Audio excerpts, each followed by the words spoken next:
Assalamualaikum warahmatullahi wabarakatuh. Kembali lagi dengan saya Aurea Fitria. Di pertemuan kali ini saya akan membahas mengenai profesi bidang teknologi informasi.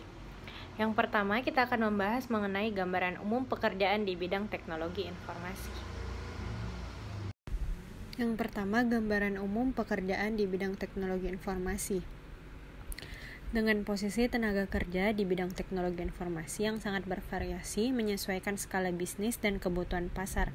Secara umum, pekerjaan di bidang IT setidaknya terbagi menjadi 4 kelompok, di mana kelompok pertama adalah mereka yang bergelut di dunia perangkat lunak atau software, baik mereka yang merancang sistem operasi, database, maupun sistem aplikasi. Pada lingkungan kelompok ini terdapat pekerjaan seperti misalnya sistem analisis, di mana merupakan orang yang bertugas untuk menganalisa sistem yang akan diimplementasikan, mulai dari menganalisa sistem yang ada, kelebihan dan kekurangannya, sampai studi kelayakan dan desain sistem yang akan dikembangkan. Yang kedua ialah programmer, merupakan orang yang bertugas mengimplementasikan rancangan sistem analis, yaitu membuat program baik aplikasi maupun sistem operasi sesuai sistem yang dianalisa sebelumnya. Yang ketiga ialah web designer, merupakan orang yang melakukan kegiatan perencanaan termasuk studi kelayakan, analisis, dan desain terhadap suatu proyek pembuatan aplikasi berbasis web. Selanjutnya ialah web programmer, merupakan orang yang bertugas mengimplementasikan rancangan web designer, yaitu membuat program berbasis web sesuai desain yang telah dirancang sebelumnya. Kelompok kedua adalah mereka yang bergelut di bidang perangkat keras atau hardware. Pada lingkungan kelompok ini, pekerjaan-pekerjaan seperti technical engineer, merupakan orang yang berkecimpung dalam bidang teknik baik mengenai pemeliharaan maupun perbaikan perancang sistem komputer.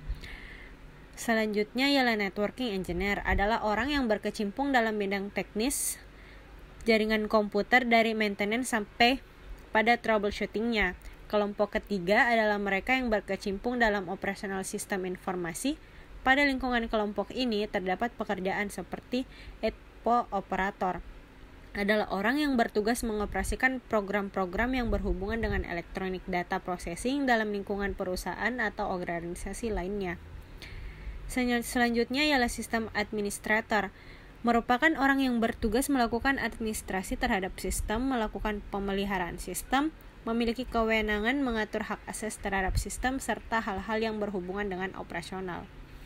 Selanjutnya, kelompok 4 adalah mereka yang berkecimpung di bidang pengembangan bisnis teknologi informasi.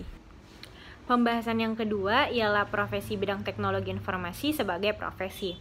Seorang software engineer dapat dikatakan sebuah profesi karena seseorang yang bekerja sebagai software engineer harusnya berpengetahuan dan memiliki pengalaman kerja di bidangnya. Software engineer juga harus terus memperbaharui pengetahuan dan keterampilannya sesuai perkembangan teknologi komputer yang cepat.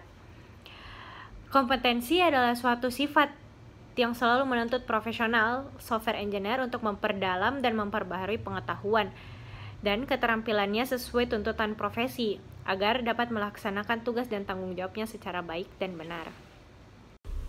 Seorang software engineer perlu terus mengembangkan bidang ilmu dalam pengembangan perangkat lunak seperti bidang ilmu metodologi pengembangan perangkat lunak, bidang ilmu yang mencakup teknik analisa masalah, desain atau perancangan sistem yang ada dan yang akan dibangun, serta implementasi pemrograman dari desain menjadi perangkat lunak siap pakai. Yang kedua ialah manajemen sumber daya, bidang ilmu tentang bagaimana merencanakan, mengadakan, dan mengoptimalkan pemanfaatan sumber daya untuk keperluan pengembangan perangkat lunak yang dibangunnya. Yang ketiga ialah mengelola kelompok kerja, merupakan bidang ilmu manajemen dan organisasi tentang bagaimana melakukan sinergi antar komponen dalam sebuah kelompok kerja mencapai tujuan tertentu. Yang terakhir ialah komunikasi, merupakan bidang ilmu yang mempelajari teknik komunikasi dan interaksi dengan manusia lain. Software engineer sebagai sebuah profesi tidak semata mengandalkan pengetahuan dalam ilmu komputer saja, melainkan interdisipliner dari berbagai bidang ilmu yang saling mengisi dan saling mendukung dalam menjalankan tugas. Pembahasan yang ketiga ialah pekerjaan teknologi informasi standar pemerintah. Mengingat pentingnya teknologi informasi bagi pembangunan bangsa, maka pemerintah pun merasa perlu membuat standarisasi pekerjaan di bidang teknologi informasi bagi pegawainya. institut pemerintah telah mulai melakukan klasifikasi pekerjaan dalam teknologi informasi sejak tahun 1992. Selanjutnya, peranata komputer adalah pegawai negeri sipil yang diberi tugas wewenang serta tanggung jawab serta hak untuk membuat, merawat, dan mengembangkan sistem atau program pengolahan dengan komputer.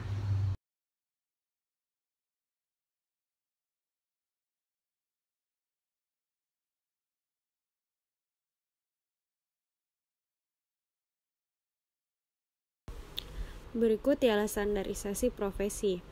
Kriteria menjadi pertimbangan dalam mengembangkan klasifikasi job adalah sebagai berikut. Yang pertama ialah cross country, cross enterprise applicability. Ini berarti bahwa job yang diidentifikasi tersebut harus relevan dengan kondisi region dan setiap negara region tersebut, serta memiliki kesamaan pemahaman atau fungsi setiap pekerjaan.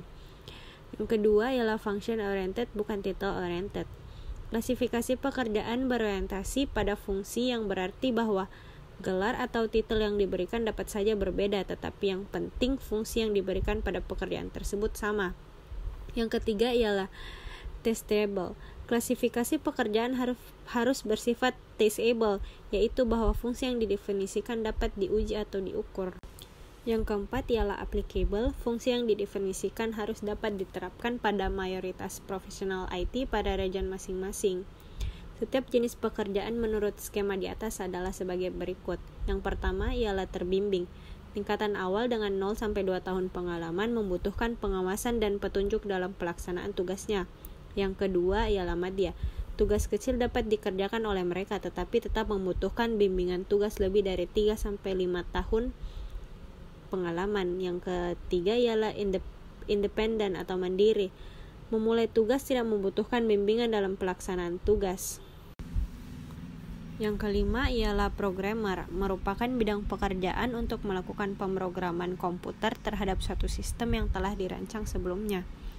Dan yang keenam ialah sistem analis atau analisis sistem, merupakan bidang pekerjaan untuk melakukan analis dan desain terhadap sebuah sistem sebelum dilakukan implementasi atau pemrograman lebih lanjut. Dan yang ketujuh ialah project manager. Project manager merupakan pekerjaan untuk melakukan manajemen terhadap proyek-proyek berbasis sistem informasi.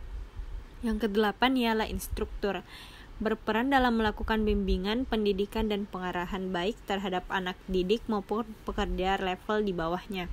Dan yang terakhir ialah spesialis, merupakan pekerjaan yang membutuhkan keahlian khusus.